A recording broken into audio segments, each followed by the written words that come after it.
한번 더 할까요? 하나님께 가까이 하는 것이 복이다. 예, 하나님께 가까이 하는 것이 복입니다. 여러분, 올해 어떤 일이 있더라도 하나님께 가까이 가야 됩니다.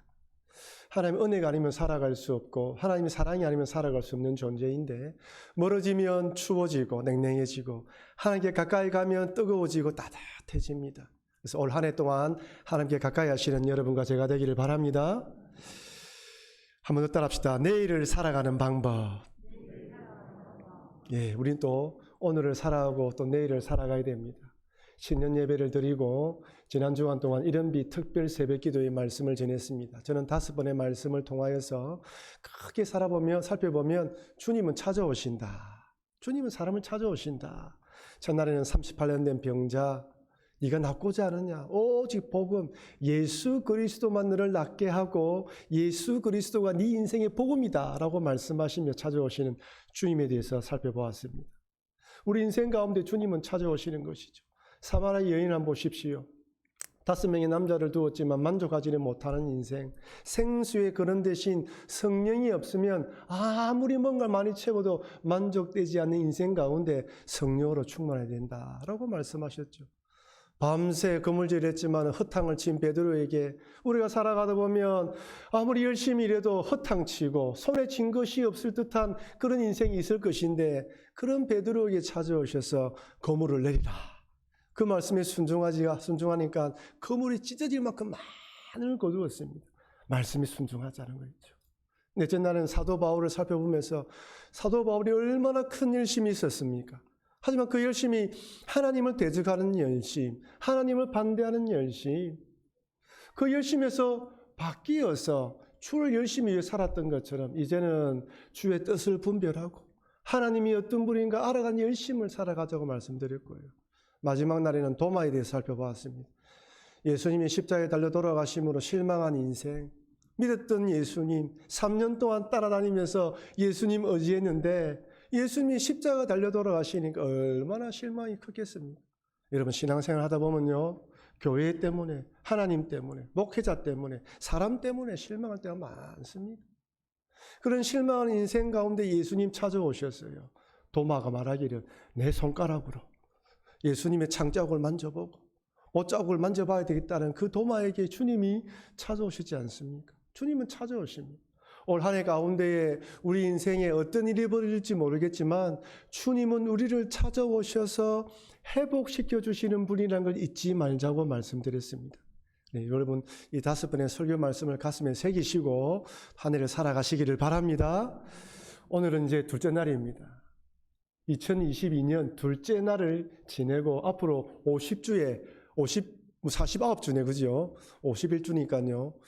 달려가야 되는데 미래에 대해서, 아니 우리가 2022년을 바라볼 때 참 코로나와 여러 일 때문에 참 밝은 미래를 꿈꾸지 못할 수도 있는 상황 가운데 과연 미래에 대해서 우리가 어떻게 해야 될 것인가?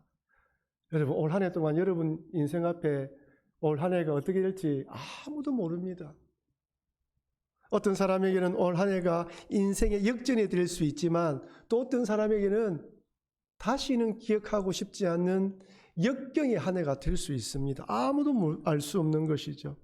단지 하나님께 가까이 하는 것이 내게 복이다라는 말씀을 가지고 여러분만에 살아가시다가 올해 좀 잘 되고 형통한 일이 있으면 하나님께 가까이 하는 것이 복이다라는 것을 가지고 하나님을 찬미하고 온 백성의 칭송받을 수 있는 일을 선택하고, 그래 우리를 통하여 날마다 구원받는 사람들이 많이 생겨나기를 바라며 기도해야 되는 것입니다. 만약 오래 살아가다가 뜻대로 되지 않고 역경이 찾아오면 이때는 더더욱 하나님께 가까이 하는 것이 복이다. 또 주님께 가까이 달려가야 됩니다. 비록 힘든 상황 가운데서도 어떻게 하면 칭송받는 성도가 될 것인가, 어떻게 하면 하나님 보시기에 칭송받는 성도가 될 것인가 라고 생각하면서 결단을 하고 그 방향으로 달려가야 됩니다. 그럴 때 또 하나님께서 우리 인생의 역전을 허락하시는 것이죠. 우리 안에 다가오는 것은, 우리 앞에 어떤 일이 다가올지 아무것도 모르지만 중요한 것은 닥쳐올 미래가 아니라 신앙의 자세이며 태도입니다.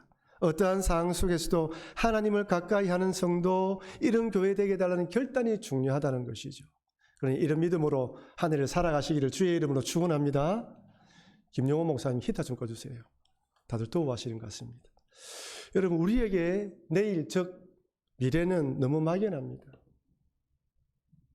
여러분들은 내일이란 단어를 들으면 어떤 생각이 떠오르십니까? 내일은 시간적으로 24시간 후를 의미하지만 또 먼 미래를 뜻하기도 합니다. 아직 오지 않는 내일이 빨리 오기를 기다리는가 하면 또 내일이 오지 않기를 기다리는 사람들도 있습니다. 각자의 형편과 사정에 따라 다른 것이죠. 어떻습니까? 여러분, 내일 월요일인데 내일을 오기를 기다리는 분이 계십니까? 아니면 내일 어떻게 하지? 이렇게 생각하시는 분이 있습니까? 아마 내일 돈이 누가 준다고 하면 기다리는 사람이 있지 않겠습니까? 좋은 일이 일어난다면 기다릴 것입니다. 초등학교 때 소풍 가는 때가 되면 왜 그렇게 내일이 기다려집니까? 어릴 때 저학년 때 소풍 가봤자 이게 황령산 디산 아니면 성지국 수원인데 뻔히 가본 곳, 늘 부모님과 가본 곳인데도 소풍 간다면 이상하게 그 다음날 설레이지요.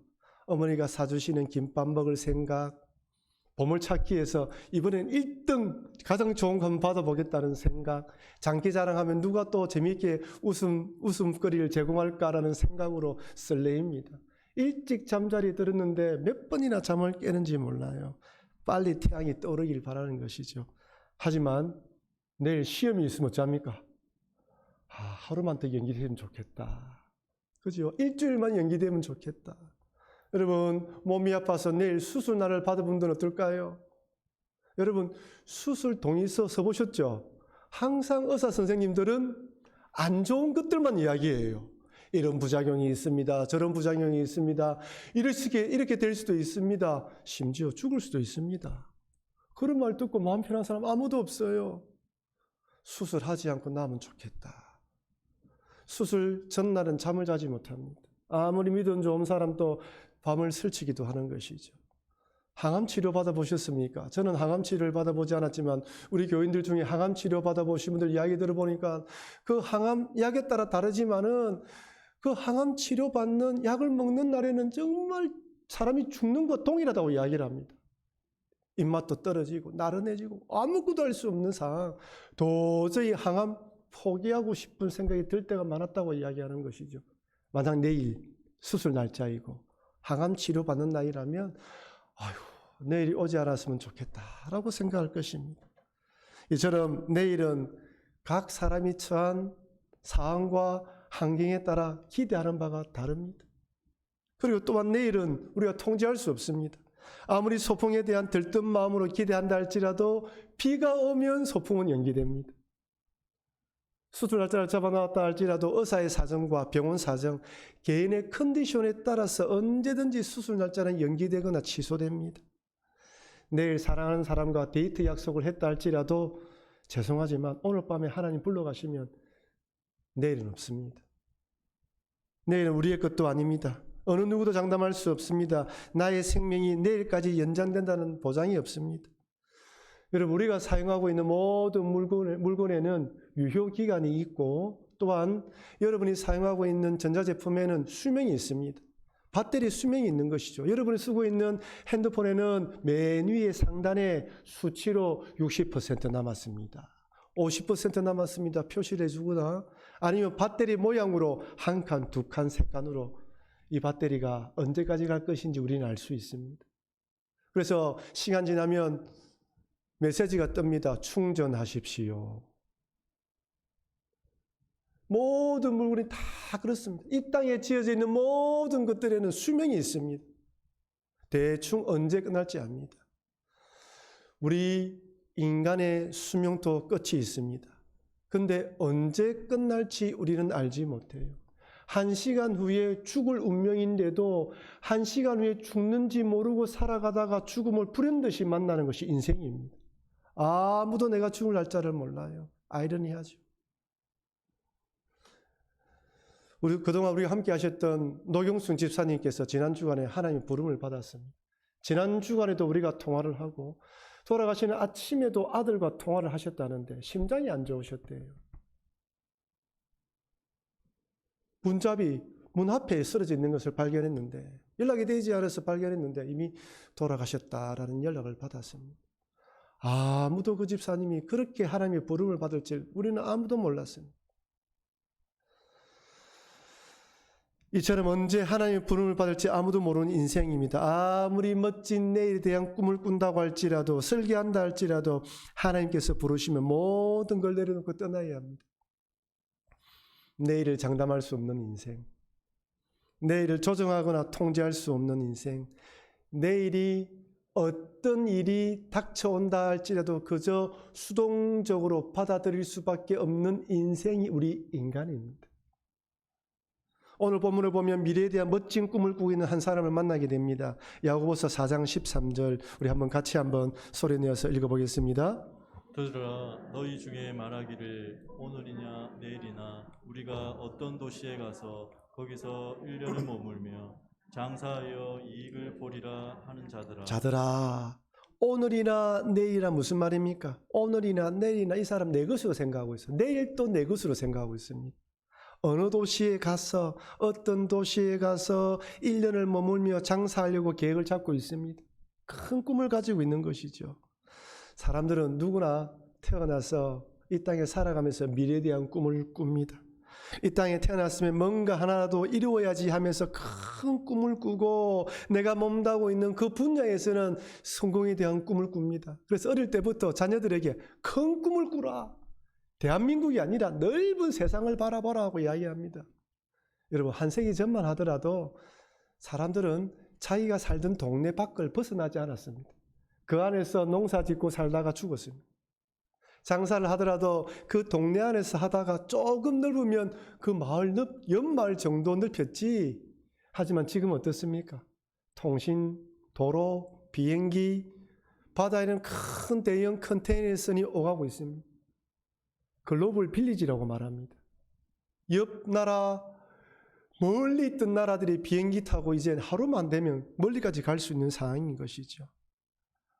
비록 언어가 다르고 문화가 다르며 피부색이 다르지만 누구든지 전 세계를 상대로 시장 영업할 수 있습니다. 학교에서도 글로벌 인재를 양성한다고 합니다. 대학교마다 글로벌 인재입니다. 학교마다 다른 나라 유수한 대학과 관계를 맺고 교류하면서 우리나라에 있던 학생들이 1년 동안 교환학생으로 공부할 수 있습니다. 그리고 워킹 할리데이 비자로 다른 나라 가서 1년, 2년 일하면서 언어도 배우고 그 나라 문화도 배우고 식견을 넓힐 수가 있습니다. 우리 나이 드신 분들이 젊었을 때하고 지금은 세상이 너무 많이 다르는 것이죠. 그래서 젊은 사람들은 큰 꿈을 꿉니다. 어떤 도시에 가서 이런 일을 하여 장사를 하여 이익을 남기겠다. 포부가 넓습니다. 젊은 사람들이 패기를 가지고 이렇게 살아간다면 우리 나이 드신 분들, 자녀를 키우신 우리 중년들은 어떻게 생각합니까? 안락한 노후를 기획합니다. 좀 편안하고 안락한 노후를 꿈꾸는 것이죠. 누가복음 12장에 보면 예수님께서 한 부자에 관해서 비유로 말씀해 주시면서 이 부자가 이렇게 말합니다. 누가복음 12장 19절 말씀 우리 같이 한번 읽어보겠습니다. 또 내가 내 영혼에게 이르되 영혼아 여러 해 쓸 물건을 많이 쌓아 두었느니 평안히 쉬고 먹고 마시고 즐거워하자 하리라 하되. 평안히 쉬고 먹고 마시고 즐거워하자. 이것은 노후를 설계하는 모든 분들의 캐치플레이입니다. 내 노후에는 편안히 쉬고 먹고 마시고 즐거워해야지. 많이 쌓아두었어. 그것을 가지고 좀 편안히 살아야지. 젊었을 때는 아이들 양육하느라고 결혼시키느라고 아둥바둥 살면서 직장에서 온갖 쓴소리 온갖 고된 일을 다 하며 참았는데 노후에는 좀 편안히 살아야지. 모든 사람들이 이렇게 생각을 합니다. 그런데 이렇게 내일을 준비하고 계획을 삼고 있는 우리 인생들에 대해서 오늘 본문에서는 이렇게 말합니다. 야고보서 4장 14절 내일을 너희가 알지 못하는도다. 너희 생명이 무엇이냐? 너희는 잠깐 보이다가 없어지는 안개니라. 안개가 무엇입니까? 잠깐이란 뜻입니다. 여러분 아무리 짙은 안개가 끼어있다 하더라도 태양이 뜨는 순간 순식간에 사라져버려요. 한 치 앞을 볼 수 없는 안개도 태양이 뜨는 순간 삽시간에 없어져 버립니다. 이 땅에 태어나 길게는 100세까지 살 수 있지만 하나님 보시기에는 100년의 세월도 한순간의 안개입니다. 하루를 1000년처럼 생각하고 1000년을 하루처럼 생각하시는 하나님인데 100년의 세월이 무슨 의미가 있겠습니까? 여러분, 영혼이라는 숫자를 쫙 손으로 한번 꺼본다 생각해 보십시오. 우리가 사는 100년 눈에 보이지도 않습니다. 그래서 욥기에서 욥은 인생에 대해서 이렇게 이야기를 합니다. 욥기 14장 1절 2절 여인에게서 태어난 사람은 생애가 짧고 걱정이 가득하다. 참 의미가 있죠. 생애는 짧은데 걱정이 많아요. 나이가 들면 살아가면 살아갈수록 걱정이 없어져야 되는데 오히려 더 많은 걱정이 생기는 것이 인생인 것 같습니다. 그는 꽃과 같이 자라나서 시들며 그림자같이 지나가며 머물지 아니하거늘 꽃과 같이 한때를 아름답게 피우지만 시든다. 그림자같이 금방 지나간다는 거예요. 베드로전서 1장 24절에는 또 이렇게 말씀합니다. 그러므로 모든 육체는 풀과 같고 그 모든 영광은 풀의 꽃과 같으니 풀은 마르고 꽃은 떨어지되 동일하죠. 떨어진다는 거예요. 지금 이야기하는 바가 무엇입니까? 한때라는 것입니다. 여러분 인생의 가장 아름다운 때, 멋진 때가 언제입니까? 20대이지 않습니까? 그때는 화장을 진하게 안 해도 예쁘고 멋있었죠. 어른들이 하시는 말씀이 나이가 들면 주름이 많이 생기면 아무리 좋은 화장품을 써도 화장이 잘 먹히지 않는다라고 이야기하시더군요. 아무리 멋진 옷과 헤어스타일, 멋진 옷을 살 수 있고 좋게 비싸게 헤어스타일을 바꿀 수도 있으며 명품으로 치장할 수 있지만 20대의 젊음의 아름다움을 따라갈 수가 없습니다. 물론 나이가 들면 오는 원숙한 미, 기품은 있죠. 그래도 20대의 그 젊은 싱싱함과 그 아름다움을 따라갈 수가 없습니다. 제가 뉴질랜드에 있을 때 청년들끼리 하는 말이 백인 친구들과는 사진 찍지 말라고 합니다. 이자들이. 왜냐하면 백인 아이들이 피부가 하얗기 때문에 우리 동양인들이 아무리 예쁘게 생겨도 같이 있어서 사진 찍으면 살아가지 않는다는 거예요. 여러분, 흔히들 꽃 옆에서 사진 찍지 말라고 하지요. 똑같은 이치입니다. 가장 아름다운 때가 있습니다. 꽃처럼 한창 인생이 좋을 때, 네, 여러분, 그때도 지나갑니다. 여러분, 언젠가 20대가 있으면 지금 몇 살이십니까? 30대, 40대, 50대, 60대. 순간으로 지나가 버려요. 다음 주 또 제가 시간을 내서 설교하겠지만 순간으로 지나가 버립니다. 우리 인생의 가장 아름다운 시절도 한순간입니다. 한때라는 것이죠. 80대 된 어르신이 70대 분들에게 하는 말이 70대가 좋다라고 이야기하신다 하지 않습니까? 지나고 나면 한순간이에요. 전도서에서는 이렇게 나이가 드는 우리 인생을 참으로 풍자적으로 묘사합니다. 전도서 12장 3절 4절 우리 같이 한번 읽어보겠습니다. 그런 날에는 집을 지키는 자들이 떨 것이며 힘 있는 자들이 구부러질 것이며 맷돌질하는 자들이 적음으로 그칠 것이며 창들로 내다보는 자가 어두워질 것이며 길거리 문들이 닫혀질 것이며 맷돌 소리가 적어질 것이며 새의 소리로 말미암아 일어날 것이며 음악하는 여자들은 다 쇠하여질 것이며. 자, 이 말씀이 아무 생각 없이 읽으면 무슨 말인지 몰라요. 여기 그런 날은 나이가 들어 노쇠한 날을 말합니다. 여기 집들을 지키는 자, 힘 있는 자라는 것은 젊었을 때를 말하는 거예요. 그때는 힘이 있다는 거예요. 나이가 들면 구부러진다는 거예요. 뜬다는 거예요. 작은 일에도 마음이 약해서 뜬다는 거예요. 여기 맷돌질, 맷돌 소리, 이것은 치아를 말합니다. 이빨이 치아가 건강해서 음식을 잘 씹는데 나이가 들면 제대로 씹지도 못하고 인약해진다는 것이죠. 여기 창들, 길거리 문들, 창들이 무슨 말하면 눈을 말하면 눈, 노안이 들고 제대로 보이지 않고 뚜렷이 보이지 않는다는 것입니다. 마지막에 새의 소리로 말미암아 일어난다는 말은 무슨 말입니까? 신경이 예민해져서 작은 소리에도 잠을 깨게 된다는 거예요. 나이가 들면 눈도 치아도 모든 것이 약해지고 젊을 때 힘이 있던 것도 다 빠지는 것을 풍자적으로 이렇게 설명하면서 나중에는 젊었을 때 하나님을 경외하라고 이야기하지 않습니까?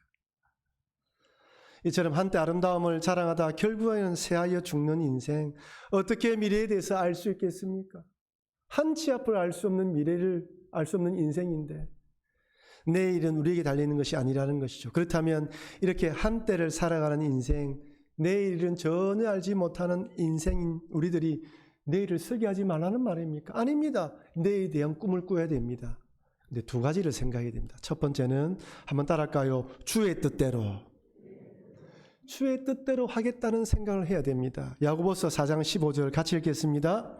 너희가 도리어 말하기를 주의 뜻이면 우리가 살기도 하고 이것이냐 저것을 하리라 할 것이거늘.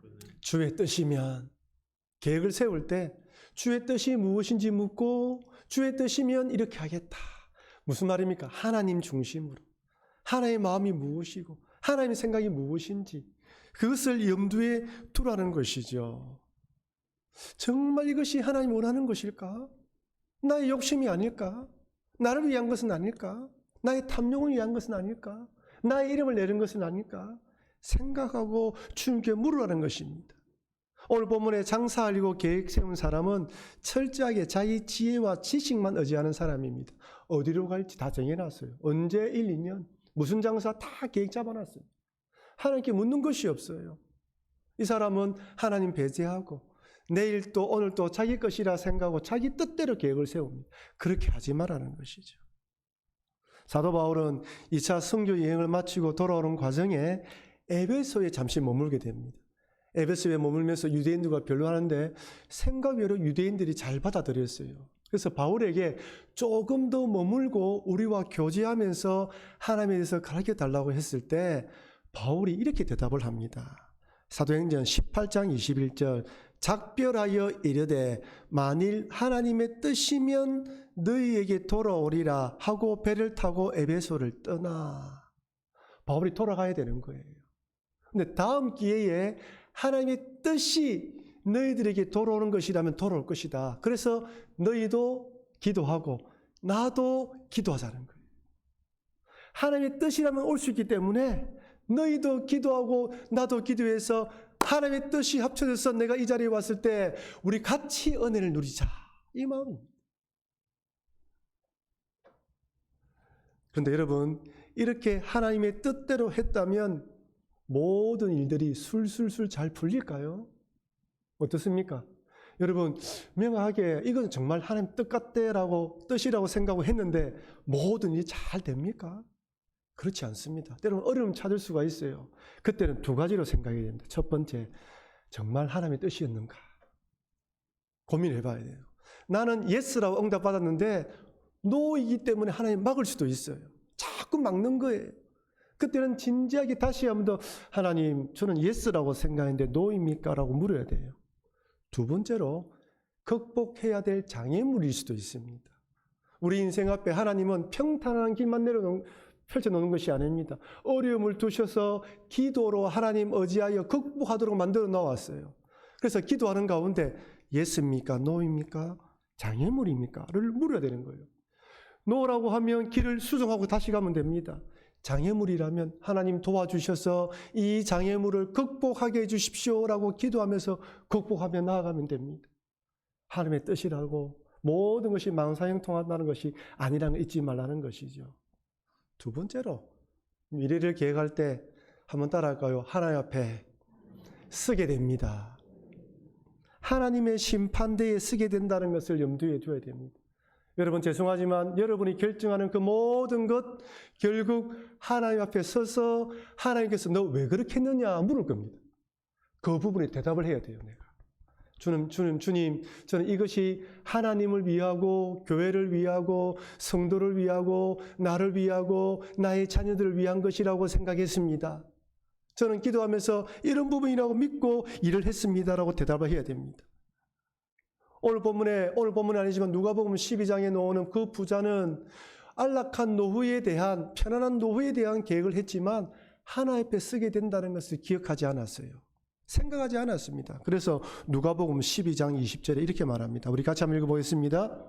하나님은 이르시되 어리석은 자여 오늘 밤에 내 영혼을 도로 찾으리니 그러면 내 준비한 것이 누구의 것이 되겠느냐 하셨으니. 내 준비한 것이 누구의 것이 되겠느냐. 이 사람은 지금 뭘 준비하지 않았습니까? 하나님 앞에 서게 된다는 걸 준비하지 않았어요. 이 땅에서 노후에 대한 계획을 세웠는데 죽음 이후에 하나님 앞에 섰을 때 자기의 인생이 심판받는다는 것을 준비하지 않았어요. 그래서 예수님 말씀하시기를 어리석은 자라고 말합니다. 오늘 밤이 마지막인 줄 모르고 부자는 노후 준비만 하고 하나님 앞에 설 준비를 하지 않았습니다. 그렇게 오늘 밤에 이 땅을 떠나게 되면 네가 준비한 것들이 누구의 것이 되겠느냐? 다 남의 것이 된다.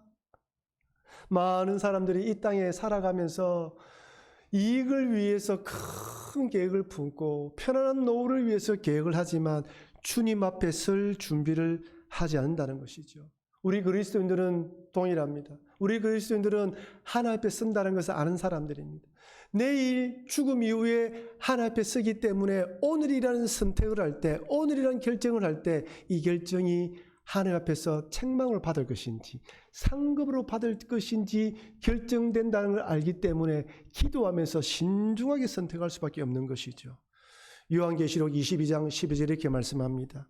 보라, 내가 속히 오리니 내가 줄 상이 내게 있어 각 사람에게 그가 행한 대로 갚아주리라.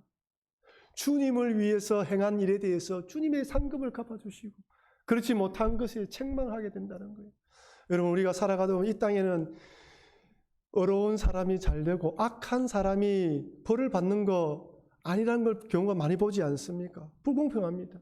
저 사람은 정말 복을 받아야 되는데 너무 일이 안 풀린 경우가 있어요. 그때는 이렇게 생각이 됩니다. 하나님에게 얼마나 큰 상급을 주시려고 이 땅에서는 이렇게 어렵게 하시는가? 불쌍히 여기지 말고 얼마나 큰 상급으로 갚아주려고 하는가? 이렇게 생각을 해야 되고요. 만약 어느 분들 가운데에 하나님, 저 사람 저렇게 악한 사람인데 왜 내버려 두십니까? 하나님 살아계십니까? 라고 생각하지 마시고, 아이고 하나님, 저 사람 하나님 앞에 섰을 때 얼마나 버들받으려고 저렇게 합니까? 주님 불쌍히 여겨주십시오라고 기도해야 되는 것입니다. 사랑하는 성도 여러분, 우리들은 내일, 즉 미래에 무슨 일이 벌일지 아무도 모릅니다. 내일을 통제할 수도 조절할 수도 없습니다. 2022년 올 한 해가 우리들에게 어떤 한 해로 기억될지 아무도 모릅니다. 미지의 세계를 하나님께 가까이 하는 것이 복이라는 믿음으로 한 걸음 한 걸음 걸어갈 수밖에 없습니다. 내 뜻대로 내 생각과 계획에 따라 걸어가는 것이 아니라 하나님의 뜻이라면 하겠다는 믿음으로 하나님의 심판대에 쓰게 된다는 것을 생각하시면서 예측할 수 없는 미래, 오늘이란 현실 가운데 하나님 원하시는 쪽으로 선택하시고 결정하시며 나아가시는 여러분과 제가 되기를 바랍니다. 우리가 즐겨 부르는 복음성 중에 내일은 난 몰라야 하는 복음성이 있습니다. 1절 가사가 이렇습니다. 제가 읽어드릴게요. 내일은 난 몰라요. 하루하루 살아요. 불행이나 요행함도 내 뜻대로 못해요. 험한 이 길 가고 가도 끝은 없고 고뇌요. 주님 예수 팔레미사 내 손 잡아 주소서. 내일은 난 몰라요. 장래일도 몰라요. 아버지여 날 붙어사 평탄한 길 주옵소서. 주님 아무것도 모릅니다. 단지 주님 손을 붙잡고 하나님께 가까이 하는 복이라는 믿음을 가지고 주님 올 한 해도 걸어가겠습니다. 나를 도와주시고 붙들어 달라고 기도하시면서 올 한 해를 살아가시는 여러분과 제가 되길 주의 이름으로 축원합니다.